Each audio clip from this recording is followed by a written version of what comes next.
Hi guys, samahan nyo kami sa mabilisang gala na ito at pasyalan ng St. Ambrose Biodiversity Farm at ang Kinabuhayan River na nasa Mount Banahaw, Dolores, Quezon. Galing sa Muntinlupa, biyahe kami papuntang San Pablo, Laguna kung saan naroon ang St. Ambrose Biodiversity Farm na kilala din sa pangalan na Mini Tayak Hills. Ang St. Ambrose Biodiversity Farm ay isang ecotourism destination na kilala din dahil sa chapel na nasa taas ng burol. So meron din silang cabin with view deck at mga Instagrammable scenery. Meron din silang mga alagang hayop tulad ng peacock, unggoy, mga ibon at isang malaking ahas. At sa paligid pala nito, maraming iba't ibang uri ng pananim tulad ng kape, gulay at mga prutas. Sa pagkakakwento ng caretaker, bago lang ito at may mga improvement pa na ginagawa sa ngayon. So meron din silang mga binebentang mga produkto like yung wine na gawa nila at saka yung iba pang mga gulay na produkto din mismo ng farm na yun. So inabot din kami ng 1 oras bago makarating sa St. Ambrose Biodiversity Farm. So eto na siya guys.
Pagkababa namin galing sa chapel, nagpahinga muna kami sa kubo at uminom ng buko juice.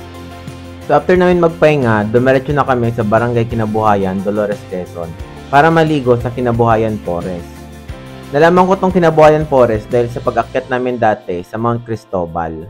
Ang Barangay Kinabuhayan pala ay nasa paanan ng Mount Banahaw na kilala bilang Holy Mountain at katabi naman nito ang Mount Cristobal na kilalang Devil's Mountain. Pero kung ako ang tatanungin, pareho yan magandang bundok at mahiwaga.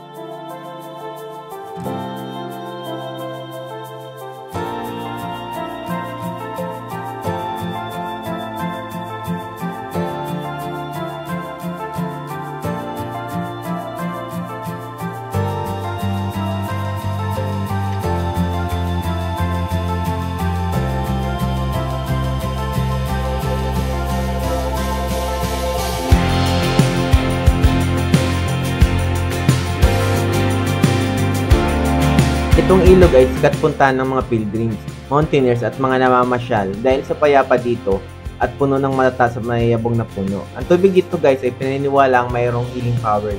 Kaya may mga taong nag-iigib sa mga bukal dito. Na-try din namin yung tubig dito, grabe sobrang lamig. So bali nag-stay kami dito ng ilang oras at naligo kami dito. Hindi nga lang kami nakapag-video ng marami due to privacy din ng mga ibang naliligo dito. So yun nga guys, kung pupunta kayo dito guys, huwag nyo kalimutan na igalang ang mga paniniwala ng mga lokal at ng mga pumupunta dito. Itapon ang inyong basura sa tamang lugar at pag magkalat sa kagubatan o sa ilog. Huwag mag-ingay at igalang ang katahimikan ng lugar. At saka mag-ingat sa iyong mga salita at kilos dahil sa itong lugar na ito ay sagrado. So dito na nagtatapos ang aming video guys. Salamat sa panonood. If you like the video, please subscribe.